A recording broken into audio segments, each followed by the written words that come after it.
Hi, Ka. Hi, Ma. Good evening. Good evening, Ka.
சரி, okay. நம்ம சம்முக்கு போயிடுவோம். மொத்தம் வந்து ஜாயின் பண்ணிக்கிட்டோம். அன்னைக்கு லாஸ்டா என்ன சம் பார்த்தோம் ஞாபகம் இருக்கா? சொல்லுங்க. என்ன சம் பார்த்தோம்?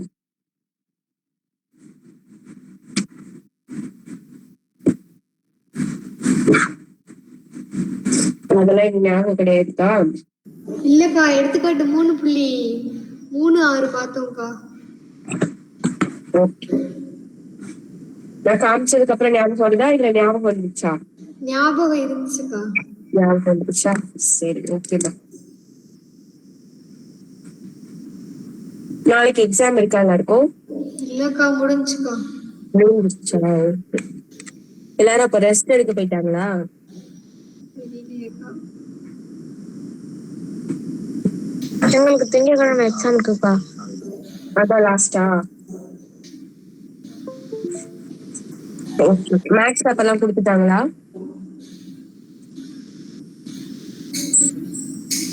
சரி, ஓகேமா. நாளைக்கு வந்து சாரி, நாளைக்கு சண்டே வந்து என்ன பண்றீங்கன்னா, இந்த வாரம் இந்த மாசம் நடந்ததுல அந்த மிட் டர்ம் எக்ஸாம் அந்த கொஸ்டின் பேப்பரை நீங்க எக்ஸாம் எழுதிருங்க. சரியா? ஓகேக்கா. ஓகேமா. சரி, ஓகே. நெக்ஸ்ட் நம்ம பார்க்க போறது 3.37 கொஸ்டின் மட்டும் யாராவது படிங்கம்மா. எடுத்துக்காட்டு 3.37. 17 அடி நீளமுள்ள ஓர் ஏணி ஒரு சுவரின் மீது சாய்ந்துள்ளது. தரை, ஏணி மற்றும் செங்குத்து சுவர் மூன்றும் ஒரு செங்கோண முக்கோணத்தை உருவாக்குகின்றன. சுவரின் அடியிலிருந்து ஏணியின் அடிமுனை வரை உள்ள தூரம் ஏணியின் மேல் முனை சுவரை தொடும் தூரத்தை விட 7 அடி குறைவு எனில் சுவரின் உயரம் காண்க. ஓகே, இதே மாதிரி ஒரு சம் நம்ம பார்த்திருக்கோம், ஞாபகம் இருக்கா? எப்ப பார்த்தோன்னு யாருக்கா தெரியுமா? எந்த சாப்டர்? ஞாபகம் இருக்குக்கா. எப்ப எதுல பார்த்தோம்? வடிவியல் சாப்டர்ல பார்த்தோம்க்கா. 4th சாப்டர்லயா? ஆமாக்கா. அதுல ஒண்ணு பார்த்திருக்கோம். அப்புறம் அதே மாதிரி 6th சாப்டர்லயும் பார்த்திருக்கோம், ஞாபகம் இருக்கா? அந்த ஏணி வச்சு. ஆமாக்கா. Okay, okay, very good, correct, super. சரி, இப்போ இது எந்த மாடல்ல போடணும்னு உங்களுக்கு தெரியுமா? இந்த மாதிரி சுவர், இந்த மாதிரி தரை, ஏணி இந்த மாதிரி வந்தா நம்ம எந்த ஃபார்முலா எப்படி போடுவோம்? பிதாகரஸ் யூஸ் பண்ணுவோமாக்கா? வெரி குட், அவ்வளவுதான், அந்த மெத்தட் தான். இதுல என்னென்ன கொடுத்திருக்காங்க பாருங்க. 17 அடி நீளம் உள்ள ஒரு ஏணி இருக்கு, ஓகேவா? அதுல தரையில அதாவது அதோட அதோட சுவர் வந்து எக்ஸ். அது நமக்கு தெரியாதுன்றதுனால சும்மா எக்ஸ்னு வச்சிருக்கோம். அதுல 7 உயரத்துல 7 அடியை குறைச்சோம் அப்படின்னா அந்த கீழ் பகுதி அந்த சுவருக்கும் ஏணிக்குமான தொலைவு கிடைக்குது. Distance between the wall and the ladder. ஓகேவா? இது ரெண்டுத்துக்குமான தொலைவு வந்து x-7 அப்படின்னு கிடைக்குது. அப்படின்னா நம்ம கிட்ட என்ன கேக்குறாங்க? சுவரின் உயரம் கேக்குறாங்க. அதாவது எக்ஸோட வேல்யூ கேக்குறாங்க. சரியா? இது தெரியாதனால எக்ஸ் வச்சிருக்கோம். அதுல வந்து 7 கழிச்சா இந்த வேல்யூ வருது. இதோட வேல்யூ வந்து 17. இப்ப நம்ம சம் போடலாம். கான்செப்ட் புரியுதுலமா? புரியுதுக்கா. ஓகேமா.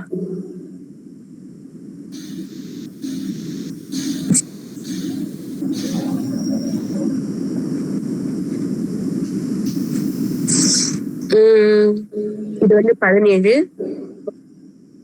இது எக்ஸ் -7. நம்மளா நேம் கொடுத்துக்கலாம், ஏ பி சி. இது வந்து 90 டிகிரியா இருக்க போகுது. பித்தாகரஸ் தியரம் யூஸ் பண்ணோம் அப்படின்னா இந்த ஏசி சைடோட ஸ்கொயர் எதுக்கு ஈக்குவலா இருக்கும்? AB square plus BC square. Very good.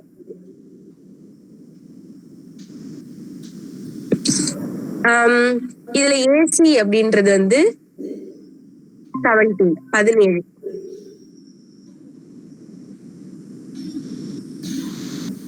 Square. AB அப்படின்றது வந்து எக்ஸ் ஸ்கொயர் பிளஸ் பிசியோட value x-7 whole square. 17 square பண்ண நம்ம வேல்யூ வரும் 289. 289 59 89. ஓகே. இந்த எக்ஸ் ஸ்கொயர் அப்படி இருக்கட்டும். இது வந்து a - b ஹோல் ஸ்கொயர் ஃபார்முலால போடணும். அப்போ a square plus b square minus 2ab. 2ab 14x. இப்போ நம்ம என்ன பண்ணலாம்? எல்லாத்தையும் ஒரு சைடு கொண்டு போயிடலாம். எக்ஸ் ஸ்கொயர் பிளஸ் எக்ஸ் ரெண்டு கூட ஆட் பண்ணிடுவோமா? எக்ஸ் ஸ்கொயரையும் கூட்டினீங்கன்னா 2x ஸ்கொயர் மைனஸ் 14x எழுதிப்போம். அடுத்து இதை எழுதிக்கிறேன் நானு. இது ஆப்போசிட் சைடு கொண்டு வந்தோம்னா மைனஸ் 289 0 ஈக்குவல் டு 0 வரும். இது ரெண்டு கழிச்சு பாருங்கம்மா.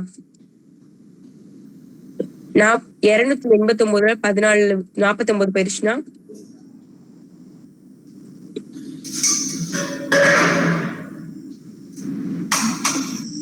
240. 240.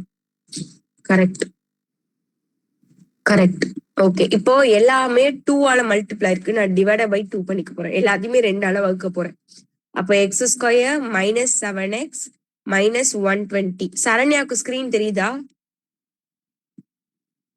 தெரியுதுக்கா. சரி, ஏன்னா லேட்டா வந்தீங்களா அதனாலதான் கேட்டேன். சரிம்மா. இப்போ இத நம்ம ஓகே இத காரணிப்படுத்த வேண்டியதான், ஃபேக்டரைஸ் பண்ண வேண்டியதான். -7 120 minus into minus plus plus into minus minus. 2 டேபிள்ல செக் பண்ணுவோம் 60. 3 டேபிள் 4 டேபிள் 10 டேபிள் கூட போடுவோமே. 10 டேபிள்னா 12. அவ்வளவுலாம் போக கூடாது. அப்ப 6 டேபிள் போட்டு பார்ப்போம். 6 டேபிள்னா 20. அதான் இதுவா? சரி ஓகே. 4 டேபிள் செக் பண்ணி பார்ப்போம். அதாவது ரெண்டுத்துக்கும் டிஃபரன்ஸ் வந்து 7 வரணும். 4 டேபிள்ல 12ல 3 டைம்ஸ் இருக்கு, 30 வரல. 5 டேபிள செக் பண்ணுவோம். 5 டேபிள்ல 12ல 2 டைம் 5 இருக்கு, பேலன்ஸ் 2 20ல 4, அதுவும் வரல. அப்ப 6 போட்டிருந்தா வந்திருக்குங்கள.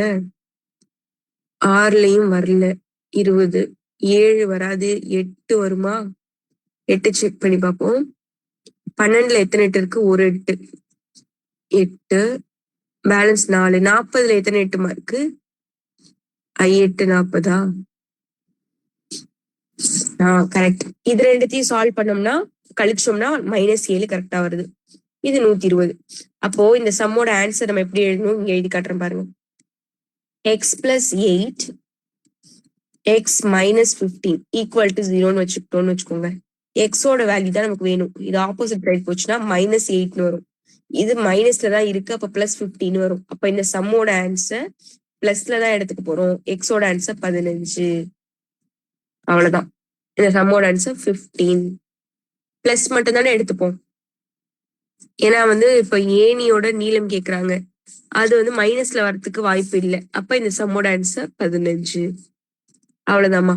இது பாருங்க, எதுவும் டவுட் இருந்தா கேளுங்க. ஓகேக்கா. ஓகே.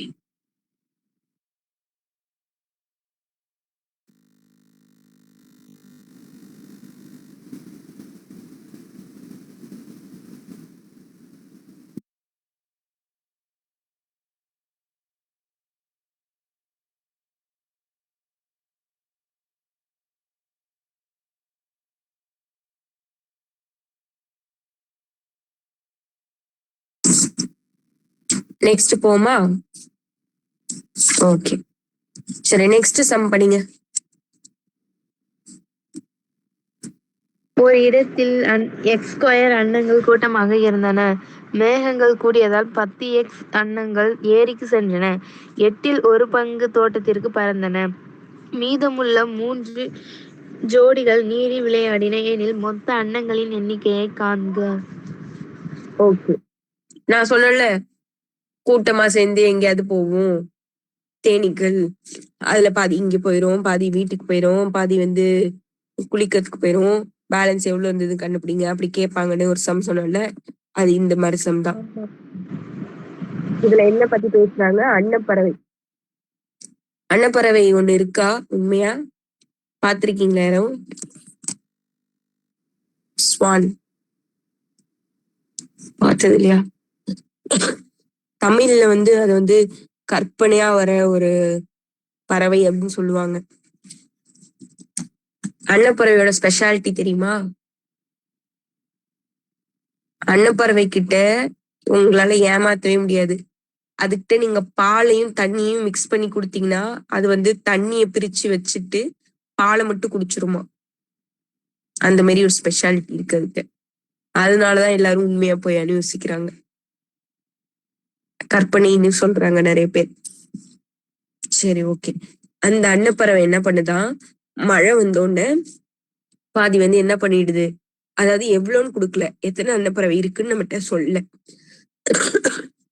அதுல x² அன்னப்பறவை.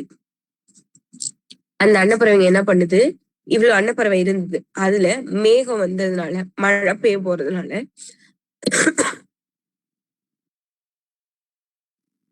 10x அன்னப்பறவை இது என்ன பண்ணிருச்சான், ஏரிக்கு போயிருச்சான். அடுத்து 8/1, அதாவது 1/8, மீதம் இருக்கிறதுல 8 பகுதியில 1 அப்படி பிரிச்சுக்கிறாங்க.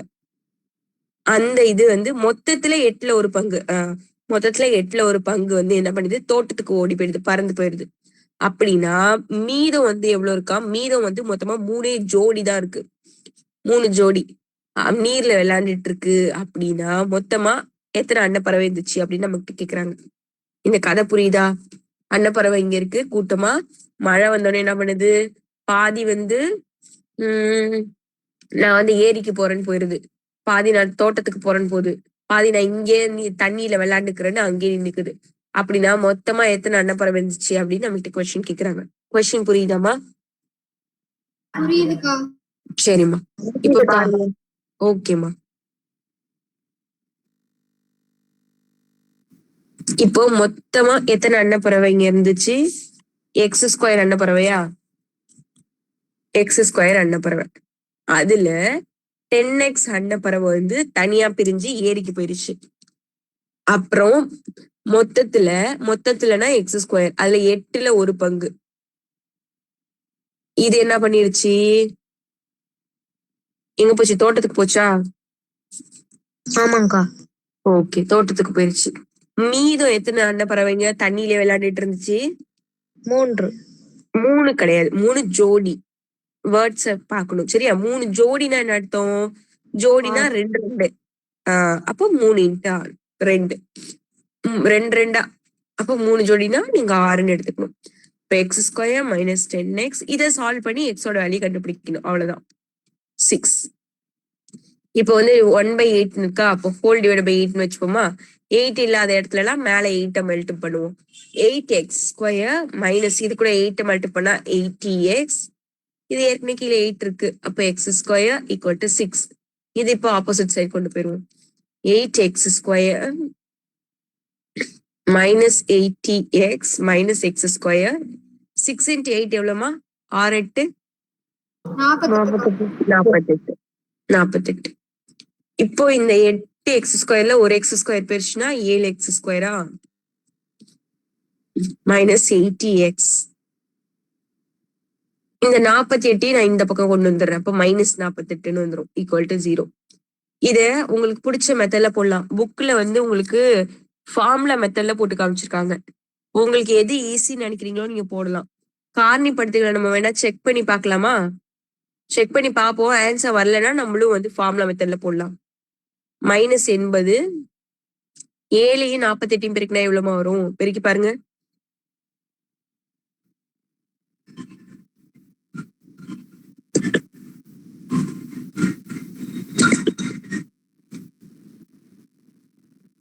$336 வருது. மல்டி பண்ணி பாருங்க. 7 கரெக்டா வருதா? Okay okay. இப்போ மைனஸ் இங்கே மைனஸ், அப்ப இது பிளஸ் ஆயிரும். Plus into minus minus. சரி, கொஞ்சம் கொஞ்சமா செக் பண்ணுவோம். இப்ப நான் வந்து 3 டேபிள செக் பண்ண போறேன். ஃபர்ஸ்ட் 112 வருது, கழிச்சா 80 வரல. அப்ப நான் 4 டேபிள வருமான்னு தெரியல, செக் பண்ணி பார்ப்போம். 33ல எத்தனை 4 இருக்கு? 8 டைம் வரும்னு நினைக்கிறேன். 4 8 32, பேலன்ஸ் 1. 16ல எத்தனை 4 இருக்கு? 4 4. இதுக்கே ஆன்சர் வந்துருச்சுமா. +4 போட்டாலே இது ரெண்டுத்தையும் கழிச்சோம்னா மைனஸ் 80 வந்துருது.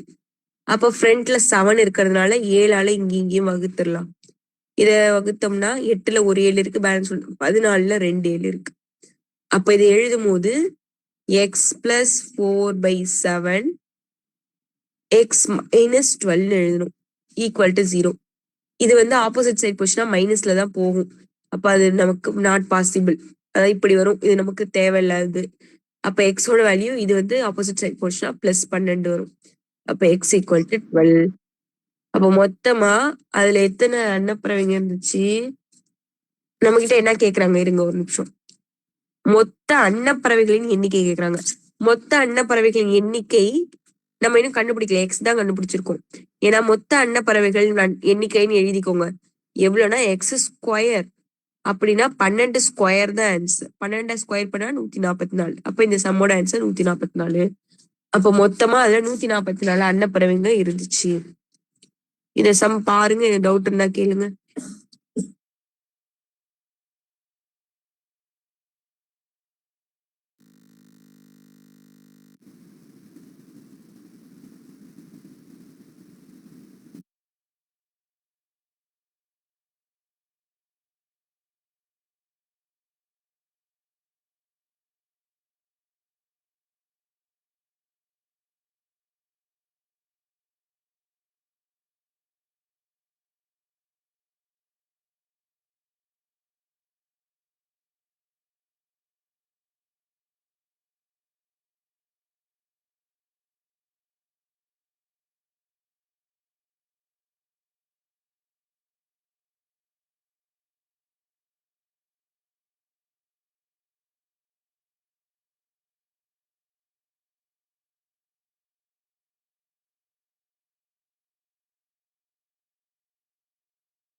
நெக்ஸ்ட் சம் போலாமா?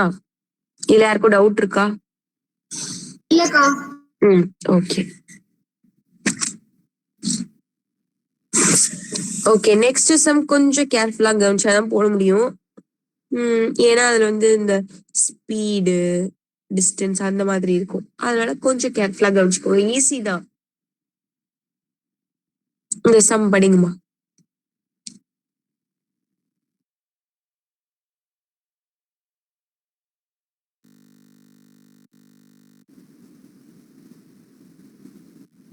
படிங்க யாராவது.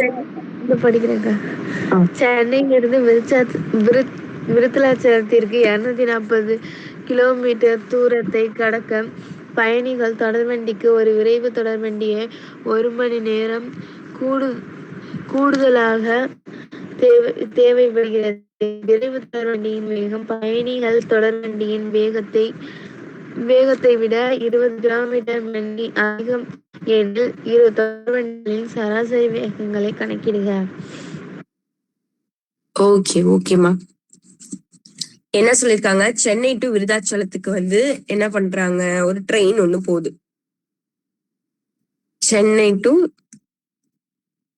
டு விருதாச்சலத்துக்கு ட்ரெயின்ல போறீங்க, சரியா?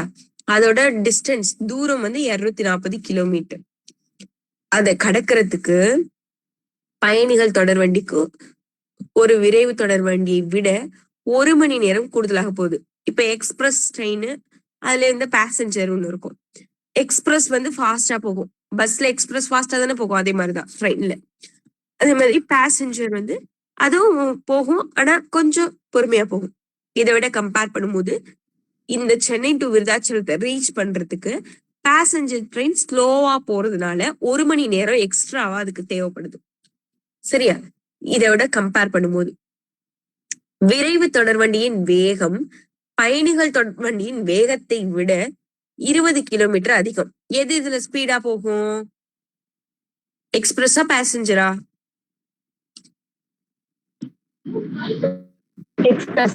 எக்ஸ்பிரஸ். Very good. எக்ஸ்பிரஸ் வந்துட்டீங்களா நீங்க? ஓகே, இப்பதான் எக்ஸ்பிரஸ் தான் ஃபாஸ்டா போகும். அதாவது விரைவு தொடர்வண்டின்னு தமிழ்ல சொல்லுவோம், சரியா? அதுதான் ஃபாஸ்டா போகும். அப்போ அது ஃபாஸ்டா போறதுனாலதான் அதனால ஸ்பீடா போக முடியுது. ஓகே, இப்போ இரு தொடர்வண்டிக்கும் சராசரி வேகத்தை காண்க. அப்போ 2 ட்ரெயினும் என்ன வேகத்துல என்ன ஸ்பீட்ல போயிருக்கும் அப்படின்னு நம்ம கிட்ட கொஸ்டின் கேக்குறாங்க. கொஸ்டின் எல்லாருக்கும் புரியுதா? ஃபர்ஸ்ட் 2 ட்ரெயின் போகுது, ஒன்னு வந்து ஃபாஸ்டா போகுது, ஒன்னு ஸ்லோவா போகுது. ஏன்னா ஒன்னு எக்ஸ்பிரஸ், ஒன்னு வந்து பேசஞ்சர். ஒன்னு விரைவு தொடர் வண்டி, இன்னொன்னு பயணிகள் வண்டி. இதுல இது ரெண்டுத்துக்குமான டிஃபரன்ஸ், அதாவது இது ஒண்ணு வந்து சீக்கிரமா 1 மணி நேரத்துக்கு முன்னாடி போயிடுது, இன்னொன்னு 1 மணி நேரத்துக்கு அப்புறம் தான் போகுது. அப்ப இது ரெண்டுத்துக்குமான டிஃபரன்ஸ் என்ன? 1 மணி நேரம் வித்தியாசத்துல போகுது அந்த ட்ரெயின். ஓகே, நெக்ஸ்ட் இதோட வேகம் அத வந்து எப்படி கொடுத்திருக்காங்க? 20 கிலோமீட்டர் வந்து அதிகமாகிற மாதிரி கொடுத்திருக்காங்க. வேகம் வந்து 20 கிலோமீட்டர் அதிகமா போகுது. எதோட கம்பேர் பண்ணும்போதுன்னா இந்த பழச விட, அதாவது இந்த பொறுமையா பேசஞ்சர் ட்ரெயின் போகுதுல, அதை விட விரைவு தொடர் வண்டி 20 மினிட்ஸ் 20 கிலோமீட்டர் பர் ஹவர் வந்து ஃபாஸ்டா போகுது. ஓகேவா? அப்படின்னா சராசரி வேகம் ரெண்டும் அப்ப என்ன ஸ்பீட்ல தான் போயிட்டு இருக்கும் அப்படின்னு நம்ம கிட்ட கேக்குறாங்க. ஓகேவா? கொஸ்டின் புரியுதா? இல்ல புரியலன்னா கேளுங்க, டக்குன்னு மியூட் பண்ணீங்களே, ஒண்ணும் இல்ல. சரி, இப்ப இதை நம்ம எப்படி எடுத்துக்க போறோம் பாருங்க. உங்களுக்கு எல்லாம் ஞாபகம் இருக்கா? டி, அதாவது டிஸ்டன்ஸ் டைம் ஸ்பீடுன்னு ஒரு ஃபார்முலா சொல்லி கொடுத்தேன், ஞாபகம் இருக்கா? எது எங்க வரும் தெரியுமா? டி எங்க வரும்? தொலைவு, வேகம், காலம். மேல என்ன வரும்? தொலைவா, டிஸ்டன்ஸா? ஓகே, ஸ்பீடு, டைம், வேகம், காலம். இதுல நம்ம வந்து சராசரி வேகம் தான் கண்டுபிடிக்கிறோமா? இரு தொடர்வண்டிக்கும் சராசரி வேகங்களை கண்டுபிடிக்க. ஓகே, வேகம் அப்படின்னா என்ன? ஸ்பீடு வேணும். ஸ்பீடுனா என்ன ஃபார்முலா? D by T. டினா தொலைவு, இது வந்து எடுத்துக்கொண்ட காலம். ஓகேவா? அப்போ டி பை டி இந்த ஃபார்முலா தான் யூஸ் பண்ண போறோம் ஸ்பீடு வேணும்னா. ஓகே, ஒரே நிமிஷம்மா.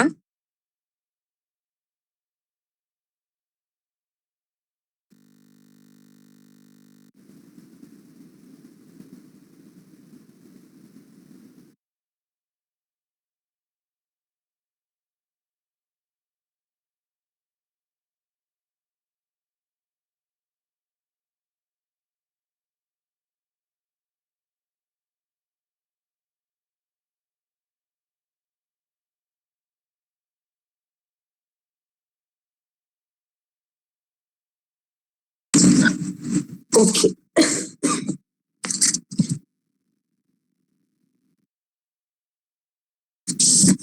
சரிம்மா.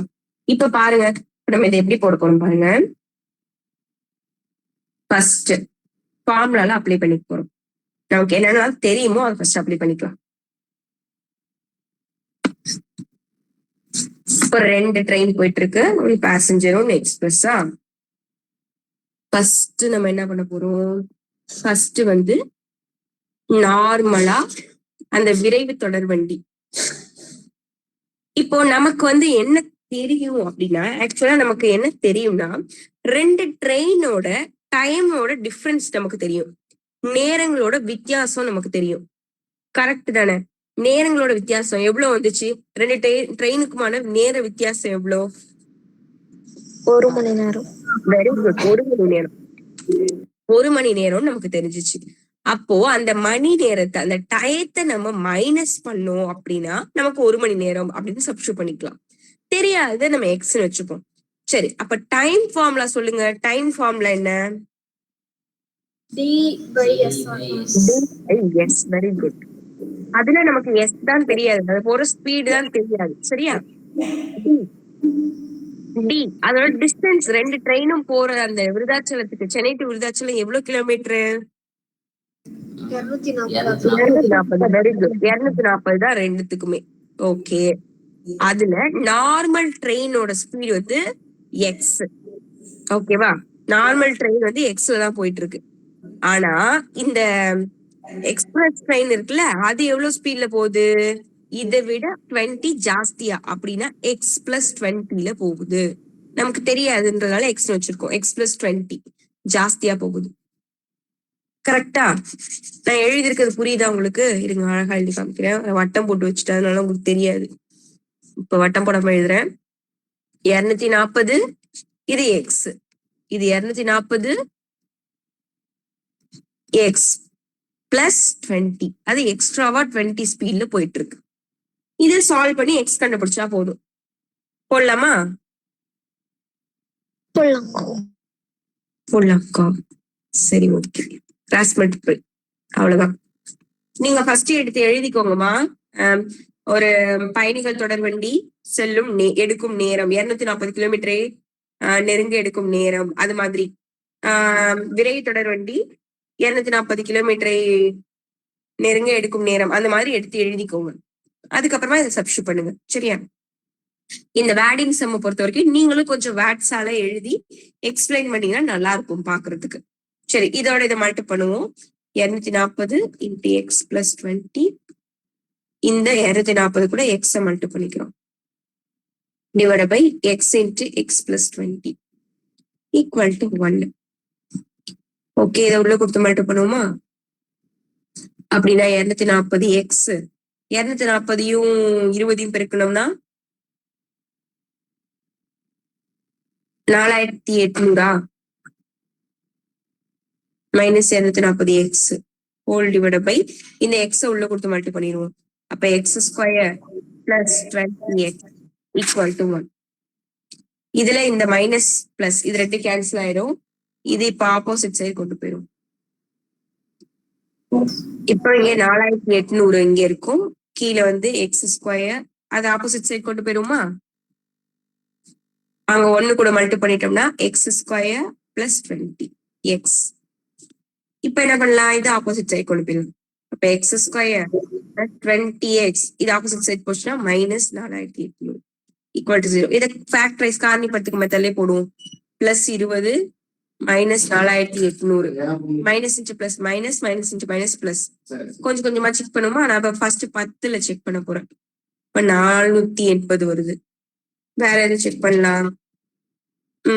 20ல செக் பண்ணுவோமா?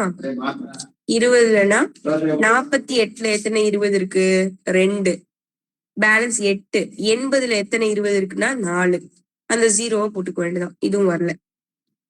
கொஞ்சம் பெருசாதான் நம்ம ட்ரை பண்ணி பார்க்கணும்.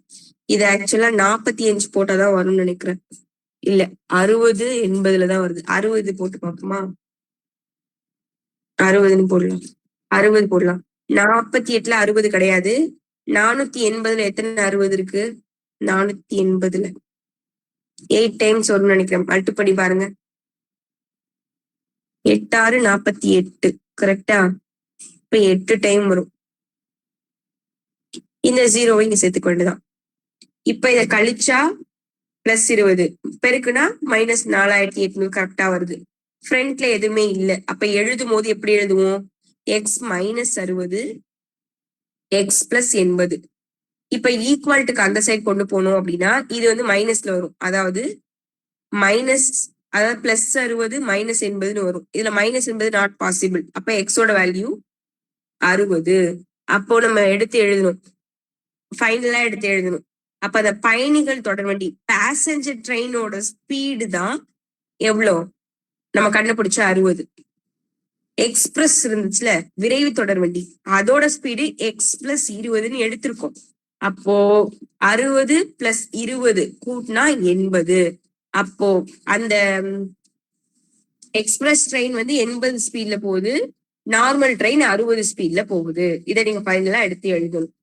இந்த சம் ஒரு இம்பார்ட்டன்ட் சம்மா, நோட் பண்ணிக்கோங்க. இந்த மாதிரி வேகம் தொலைவு காலம்லாம் வர்றது ரொம்ப இம்பார்ட்டன்ட். நான் சொல்லிட்டேன் இந்த பயிற்சியில எந்த சம் வேணாலும் கேட்பாங்கன்னு சொல்லிட்டு. இது அதுல இன்னும் கொஞ்சம் இம்பார்ட்டன்ட், கூடுதலா இன்னும் கொஞ்சம் கவனம் செலுத்தி பார்க்கணும். சரி, இந்த சம் ஃபர்ஸ்ட் பாருங்க, எது டவுட் இருந்தா கேளுங்க.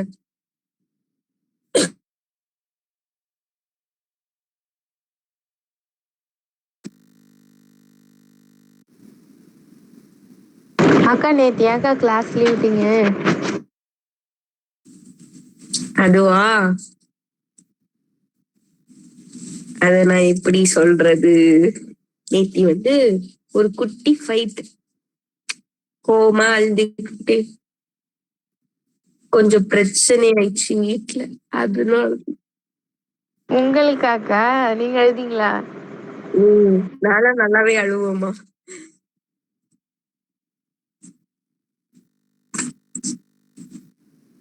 அங்க ஆபீஸ்ல ஒரு சின்ன ப்ராப்ளம் ஆயிடுச்சா, அதனால நான் வந்து வீட்டுல வந்து நான் போக மாட்டேன் அப்படி சொல்லி அழுதுட்டு இருந்தேன். அதனாலதான் கோபமா விட்டது கிடையாது. நான் வேலைக்கே போக மாட்டேன்ற மாரி எல்லாம் முடிவாயிடுச்சு. அப்புறம் என்ன பண்றது, காலையில திருப்பி கிளம்பி போயிட்டேன் ஆபீஸ்க்கு, அவ்வளவுதான். திரும்ப போயிட்டீங்களா? வேற வழி. ஏன் போனீங்க? உங்களதான் திட்டாங்கல்ல. எல்லா இடத்துலயும் தானே திட்டுவாங்க, என்ன பண்றது, இங்க இருக்கிறதுக்கு அங்க திட்டு வாங்கிட்டு இருக்கலாம்ல. நல்ல முடிவுக்கா. என்னக்கா பண்றீங்க? அதனாலதான் கிளம்பி. அக்கா நீங்க என்ன ஒர்க் பண்றீங்க? அதே ரேடியோ ஸ்டேஷன்ல தான்மா. ரேடியோ ஸ்டேஷன்ல திட்டாங்க சாரு? ஆமா ஆமா. என்ன ஒர்க்கு? என்னம்மா? என்ன வேலை பாக்குறீங்க? ரேடியோ ஸ்டேஷன்ல ஆர்ஜேவா இருக்க. அப்படின்னா ரேடியோ ஜாக்கி, அதாவது பேசுறது ஒர்க். அங்க பேசுறது மட்டும் ஒர்க் இருக்காது. இது வந்து கம்யூனிட்டி ரேடியோ அப்படின்றதுனால அதாவது ஃபீல்டுக்கு போயிட்டு மக்கள் கூட இன்டராக்ட் பண்ற மாதிரி இருக்கும். நார்மலா பாட்டு, சினிமா பாட்டு அப்படி இல்லாம இது கொஞ்சம் டிஃப்ரெண்டா இருக்கும். ரேடியோ வேலை பாக்குறீங்க? ஆமா. எந்த ரேடியோக்கா? எஃப்எம் ஓடுமா? ஓடும். களஞ்சியம் சமூக வானொலி, டான் ஃபவுண்டேஷனோட தான். ஓ, இதெல்லாம் நடக்குதா? ஆமா. அக்கா அவங்களோட தானா? ஆமா, டான் ஃபவுண்டேஷன்ன்றது பெரிய ஒரு நிறுவனம், என்ஜிஓ. அது கீழே நிறைய வந்து பார்ட் இருக்கு. அதுல ஒரு பார்ட் தான் ரேடியோ. ஸ்கூல் இல்லையாக்கா? இல்ல அது ஸ்கூல் இல்ல. அதுல ஒரு பார்ட் தான் அவங்களோட அந்த கருணை இல்லம் அப்படின்றது. அவங்க உங்களை பார்த்துட்டு கேக்குறாங்கம்மா ஸ்கூலான்னு சொல்லிட்டு.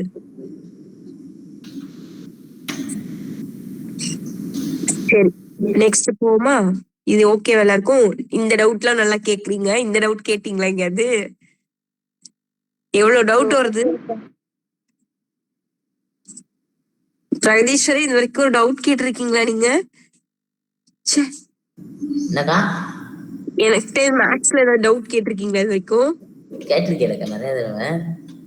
கேட்டிருக்கீங்களா? சரி, நான் யோசிச்சு பாக்குறேன். நிறைய பிரச்சனை மறந்துருக்கீங்க. அப்படிலாம் மறக்கிற ஆள் கிடையாது நானு. நீங்க மறந்துருப்பீங்க. நானா மறக்க மாட்டேன். அப்ப நான் மறந்துட்டேனோ? சரிக்கா. Correct correct. நீங்க நிறைய படிச்சதுல மறந்துருப்பீங்க. அதன் உண்மைதான்க்கா, ரொம்ப பிஸி. அப்ப கரெக்டா தான் சொல்லியிருக்கேன். வாய் சும்மா இருக்கிறதுல படிச்சுக்கிட்டே இருக்கு ஏதாவது. அப்படியா? ஆமாக்கா. எனக்கு எதோ பேசிக்கிட்டு இருக்க மாதிரி தான் தெரியுது. அப்படிலாம் இல்லையா? அப்படிலாம் இல்ல. வெரி குட் பாய். நீ மட்டும் தாக்கா அப்படி சொல்றீங்க. நானாவது சொல்றேனே, சந்தோஷப்பட்டுக்கோங்க. சரி, எங்க உங்க ஃப்ரெண்டு சிவராமகிருஷ்ணன்? இல்லக்கா. சரி, எங்க எனிமி? ஆமாக்கா. பக்கத்துல சிரிச்சிட்டு இருக்கிறது யாரு? துர்கா பாரதியா? ஆமாக்கா. எங்க காணா போயிட்டாங்க? இருக்காங்களா? இல்ல நீங்க இல்ல, சிவராமகிருஷ்ணன். விலகிட்டான். வருவான். அவன் மேல எனக்கு நம்பிக்கை இருக்கு. நம்பிக்கை அதானே எல்லாம். சரி, நெக்ஸ்ட் போலாமாமா? ஓகே, இதோட எடுத்துக்காட்டு சம்மல்லாம் முடிஞ்சிருச்சு. பயிற்சிக்கு போறோம்.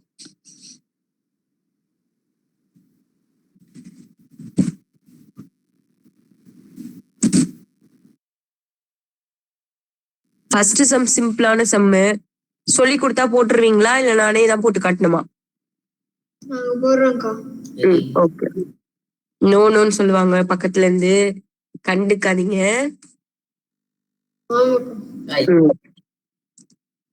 நீங்க பேசுறதுக்குள்ள டக்குன்னு ஆஃப் பண்ணிடுறாங்க, பாத்துக்கோங்க. சரி, ஒரு எண், எந்த எண்ணை பத்தி பேசுறாங்க அது நமக்கு தெரியாது. அந்த எண்ணோட தலைகீழி அதுவும் நமக்கு தெரியாது. அது ரெண்டுத்தோட வித்தியாசம் 24/5 அப்படின்னா அந்த எண் என்னன்னு நம்ம கிட்ட கேக்குறாங்க. இப்ப இதுல யார பத்தி பேசிருக்காங்கன்னே நமக்கு தெரியாது அப்படின்றதுனால எக்ஸ்னு வச்சுப்போம். இந்த எண்ணோட தலைகீழி அப்படின்னா 1/x. அதோட வித்தியாசம்னா என்னன்னா மைனஸ், ரெண்டுத்தையும் கழிக்கிறோம்னு அர்த்தம். கழிச்சோம்னா 24/5 வருதான். அவ்வளவுதான். இதை சால்வ் பண்ணி நீங்க எக்ஸோட வேல்யூ கண்டுபிடிக்கணும். எப்படி போடுவீங்க? இதை மைனஸ் பண்ணுங்க, கிராஸ் மல்டிபிள் பண்ணிட்டு ஹோல் டிவைட் பை வச்சுட்டு இதை ஆப்போசிட்ல மல்டிபிள் பண்ணி போட வேண்டியதான். ஃபேக்டரைஸ்க்கு அன்னிப்படுத்துற மாதிரி தான் வரும். போடுறீங்களா?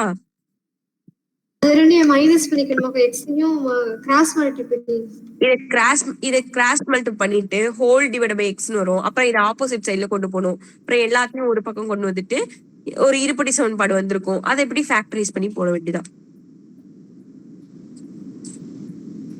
புரியுதா? இந்த சம் ஈஸி தான். இது வரைக்கும் எல்லா டைமும் எல்லாருமே போடுற ஒரு சம் தான். ஈஸி சம் தானமா? உங்களுக்கு கஷ்டமா இது? கிராஸ் மல்டிபிள் பண்ணீங்க ஃபர்ஸ்ட், அப்புறம் ஹோல் டிவைட் பை எக்ஸ்னு வச்சுப்பீங்க. x² - 1 இருக்கும், 24. இதை இங்க மல்டிபிள் பண்ணீங்கன்னா x² - 1 = 24x. எல்லாத்தையும் ஒரு சைடு கொண்டு போனீங்கன்னா x² - 24 - 1 = 0. அவ்வளவுதான். இதை காரணிப்படுத்தி போடணும். போட்டுறீங்களா? இதுக்கு மேலே சொல்லி கொடுத்தா ஆன்சர் வந்துடும். சரி, செகண்ட் சம் படிங்க யாராவது.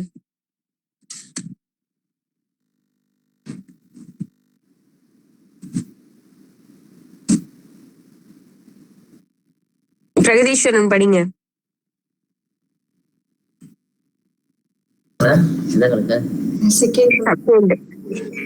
12 மீட்டர் அதனாக்கா கிராஸ் தனக்கா இன்ட் 16 மீட்டர் அளவுகள் கொண்ட ஒரு செவ்வக வடிவ பூங்காவை சுற்றி W மீட்டர் அகலமுள்ள நடைபாதை அமைக்கப்படும் போது அதன் மொத்த பரப்பு 255 சதுர மீட்டராக அதிகரிக்கிறது.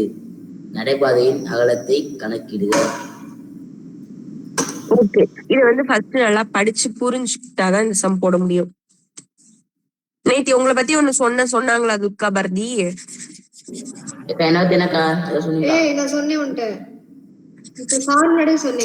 இப்பதாக்கா சொன்னாரு, அது உங்களை பார்த்துட்டு. போய் சொல்லக்கூடாதுல. ஸ்கூல்ல என்ன பண்ண சும்மா சொல்லிக்கிறோம்ல. எனக்கு வேற வேலை இல்ல ஸ்கூல்ல. கேட்டுருக்கா அவங்களுக்கு நிறைய வேலை இருந்திருக்கும்பா. போய்க்கா காலையில இருந்து அது வரைக்கும் எக்ஸாம் நடந்துச்சு. அதுக்கப்புறம் இவ்வளவு நான் ஒரு வேலையில இருந்தேன். அப்பதான் கூப்பிட்டு சொல்றாங்க. சரி சரி விடுங்க, நான் எதுவுமே சொல்லல. சரிக்கா. சரி, இதுல என்ன சொல்றாங்கன்னா 12 மீட்டர் 16 மீட்டர் அளவுகள் கொண்ட செவ்வக வடிவ பூங்கா ஒண்ணு இருக்கு. பார்க் வந்து செவ்வக வடிவம் ரெக்டாங்கிள் ஷேப்ல இருக்கு. அதோட நீள அகலம் கொடுத்திருக்காங்க. ஓகேவா? அகலம் கம்மியா இருக்கிறது, நீளம் வந்து அதிகமா இருக்கிறதா இருக்கும். சரி, இதுல இப்ப என்ன பண்றாங்கன்னா இதுக்கு வந்து இந்த ஓரங்கள் எல்லாத்தையுமே வந்து இன்க்ரீஸ் பண்றாங்க. எவ்வளவு இன்க்ரீஸ் பண்றாங்கன்னு நமக்கு கொடுக்கல. எல்லா பக்கமும் W மீட்டர் இன்க்ரீஸ் பண்றாங்க. சரியா? எல்லா பக்கமே W மீட்டர் இன்க்ரீஸ் பண்ணி ஒரு புதிய ஒரு சதுர பூங்கா வந்து ரெடி பண்றாங்க. இப்போ இதோட மொத்த பரப்பு வந்து எவ்வளவு கொடுத்துருக்காங்க? புதுசா இப்ப ரெடி பண்ண இதோட மொத்த பரப்பு எவ்வளவுனா 285. அப்படின்னா இந்த நடைபாதை இந்த எக்ஸ்டெண்ட் பண்ணாங்கல்ல, இது வந்து பிளாட்ஃபார்ம், அதாவது நடைபாதை, இங்க நடந்து போறதுக்காக ரெடி பண்ணிருக்கிறது. இதோட அகலத்தை கண்டுபிடிக்க சொல்றாங்க. அதாவது டபிள்யூட வேல்யூ நம்ம கிட்ட என்னன்னு கேக்குறாங்க. கொஸ்டின் புரியுதா எல்லாருக்கும்? இந்த குட்டி இதுதான் பூங்கா. அதை சுத்தி நடைபாதையை ரெடி பண்றாங்க புதுசா. புதுசா ரெடி பண்ணதுக்கு அப்புறமா அதோட பரப்பளவு நம்ம கிட்ட கொடுத்துட்டாங்க. கொடுத்துட்டு இதோட இந்த புதுசா ரெடி பண்ண இந்த பாதையோட அகலம் என்ன அப்படின்னு நம்ம கிட்ட கேக்குறாங்க. அவ்வளவுதான். கொஸ்டின் புரியுதா?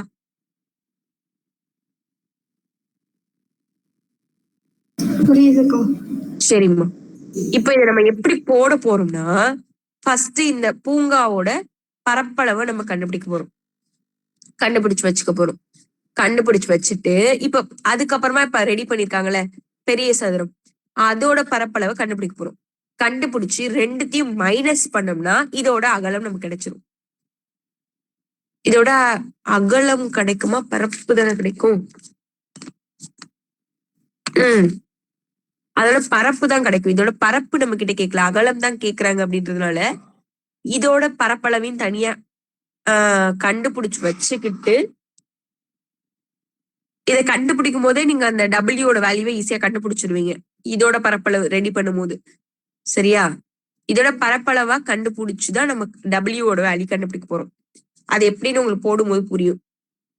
இப்ப நான் உங்களுக்கு போட்டு காட்டுறேன் பாருங்க. இப்ப நான் என்னென்ன இப்ப சொன்னேன், ஏன்னா நம்ம கிட்ட பரப்பளவு கேட்கல, அகலம் மட்டும்தான் கேட்கறாங்கன்னும் போது நம்ம மைனஸ் பண்ண தேவையில்லை. இதுதான் வந்து பழைய பூங்கா, இதுதான் பூங்கா பார்க்கு. இதோட நீல அகலம் எவ்வளவு கொடுத்திருக்காங்க? 12, 16. 12க்கு 16. இது எல்லா பக்கமுமே W வந்து இன்க்ரீஸ் பண்றாங்க. சரியா? ஓகே. இப்ப ஃபர்ஸ்ட் பழைய அந்த பூங்காவோட பார்க்கு, பூங்காவோட பரப்பளவு கண்டுபிடிப்போம். பரப்பளவு ஃபார்முலா உங்களுக்கு தெரியுமா? ஒரு சதுரத்தோட பரப்பளவு ஃபார்முலா என்னமா? யாருக்காவது தெரியுமா? சதுரத்தின் பரப்பளவு பக்கம் இன்ட்டு பக்கம் கிடையாது, அது வந்து சதுரம். பக்கம் இன்ட்டு பக்கம் தான் வரும். ஆனா இதுல பக்கங்கள்ல நம்ம என்ன சொல்லுவோம்? நீல அகலம் சொல்றதுனால L இன்ட்டு பி, ஹச் வராது. ஹச் வந்து அது கியூபாய்டு ஆயிடும், அதாவது கன செவ்வகம் ஆயிரும் அது. சரியா? இப்போதைக்கு நம்ம 2 பக்கம்ன்றதுனால L இன்ட்டு பி, நீளத்தையும் அகலத்தையும் பெருக்கணும். நீளம் எவ்வளோ, அகலம் எவ்வளோ? நீளம் வந்து 16, அகலம் வந்து 12. 16 இன்ட்டு 12 எவ்வளவுமா? பெருக்கி பாருங்க. 192 வருதா பாருங்க.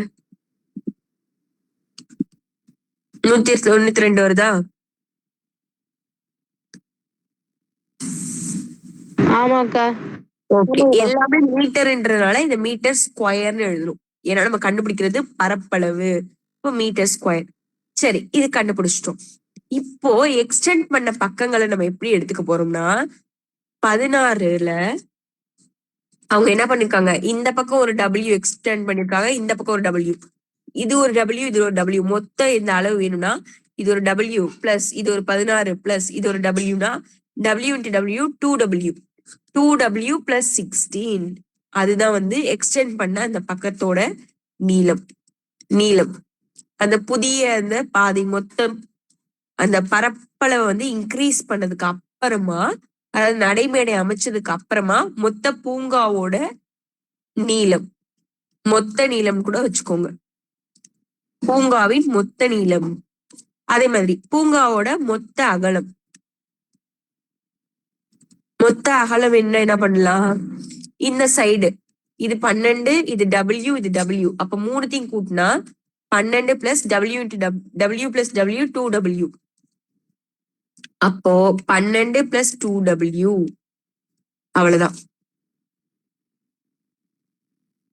இது எப்படி வந்திருக்குன்னு ரெண்டும் தெரியுதா?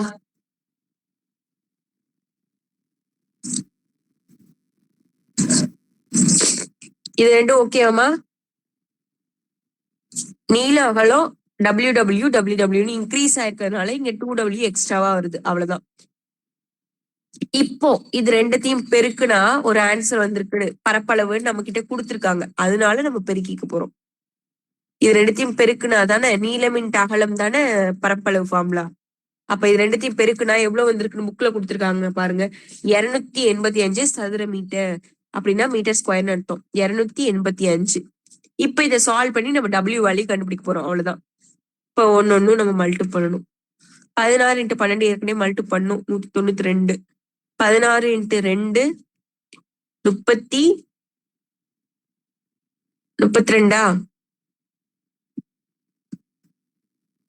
கரெக்ட். ரெண்டையும் 12 பெருக்கினீங்கன்னா 24W. ரெண்டையும் பெருக்கினீங்கன்னா 4W ஸ்கொயர். ஏன்னா இங்க W இங்க W. இதை இந்த பக்கம் கொண்டு வந்துடலாம். -285 ஈக்குவல் டு 0. இந்த W ஃபர்ஸ்ட் வச்சுப்போம். 4W square. இது கூட்ட வேண்டியதான், ஏன்னா ரெண்டுமே WWன்னு இருக்கு. W இது கூட்டினீங்கன்னா 6 5 56. இதுல இதை மைனஸ் பண்ணிக்கோங்க, ஏன்னா இது மைனஸ் இது பிளஸ். கழிச்சிங்க என்னமா வேல்யூ வரும்? 93 வருமா? 93 வரும். -93 ஈக்குவல் டு 0. இது வரைக்கும் புரியுதா? என்ன பண்ணிருக்குன்னு தெரியுதா பாருங்க.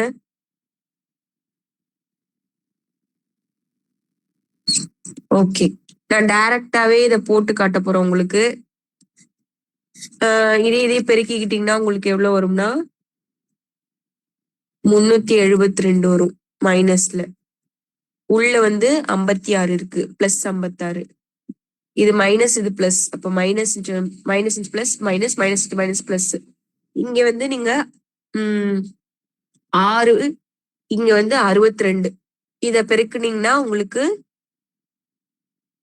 372 வரும். இதுல இதை கழிச்சிங்கன்னா 56 கரெக்டா வரும். ஃப்ரண்ட்ல 4 இருக்கிறதுனால 4 வகுத்துருங்க. இதை அடிச்சு போட்டோம்னா 2 3. இத கழிச்சு அடிச்சு போட்டோம்னா 2 31. இப்போ இங்க எழுதுறோமா, கேப் இங்கதான் இருக்கு.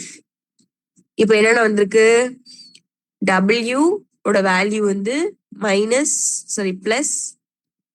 பிளஸ் தானே, மைனஸ். இது மைனஸ் தானே, -3/2 ஒரு ஆன்சர்.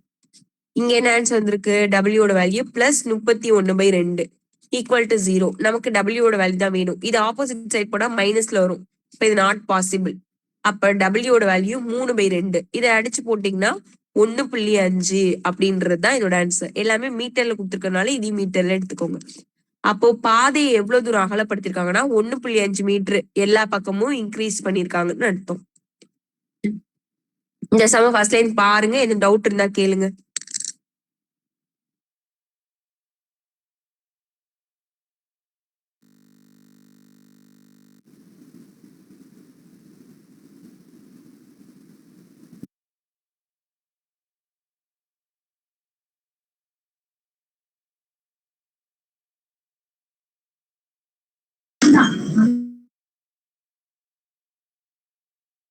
ஓகே அந்த சம்ம கேக்கா. ஓகே. மூணாவது கணக்கு போட முடியுமா பாருங்க. நம்ம ஏற்கனவே போட்ட மாடல் தான்.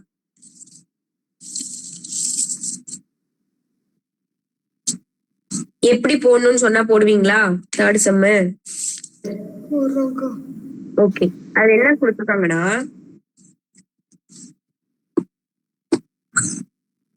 ஒரு பேருந்து வந்து 90 கிலோமீட்டர் தொலைவை வந்து சீரான வேகத்துல கடக்குது.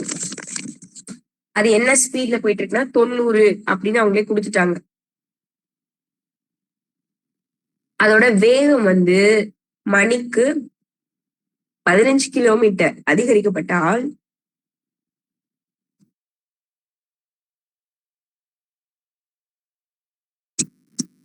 வேகம் வந்து 15 கிலோமீட்டர் பர் மணி அதிகரிக்கப்பட்டால் பயண நேரம் 30 நிமிடமாக குறைகிறது எனில் பேருந்தின் வேகத்தினை காண்க. இதுல என்ன சொல்லிருக்காங்கன்னா, ஒரு பஸ் வந்து 90 கிலோமீட்டர் அதோட டிஸ்டன்ஸ் கொடுத்துட்டாங்க. எவ்வளோ? 90 கிலோமீட்டர் மொத்தமா கடக்க போகுது.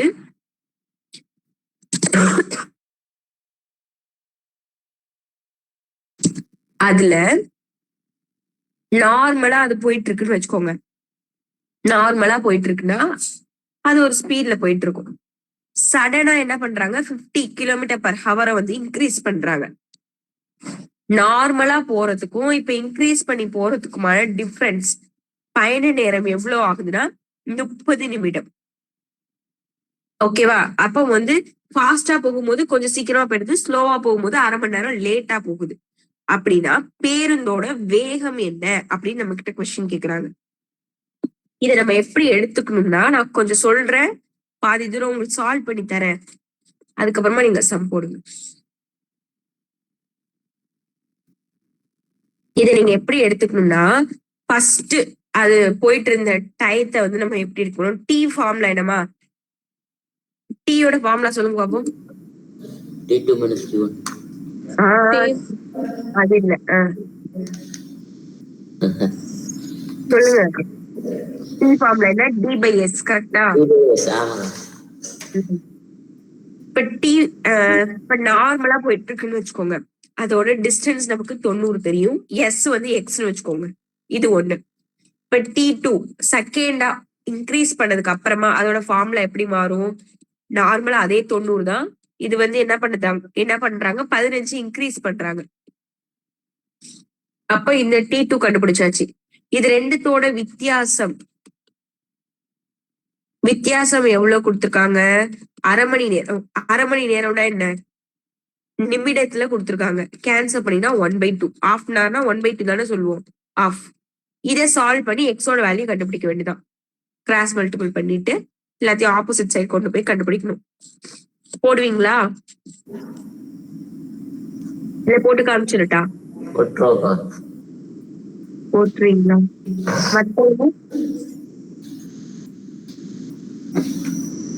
போட்டுறீங்களா? சரி, ஓகேமா. இதை மட்டும் நோட் பண்ணிக்கோங்க. இதோட கண்டினியூவா நீங்க போறதுக்கு ஈஸியா இருக்கும். இதை மட்டும் நோட் பண்ணிக்கோங்க.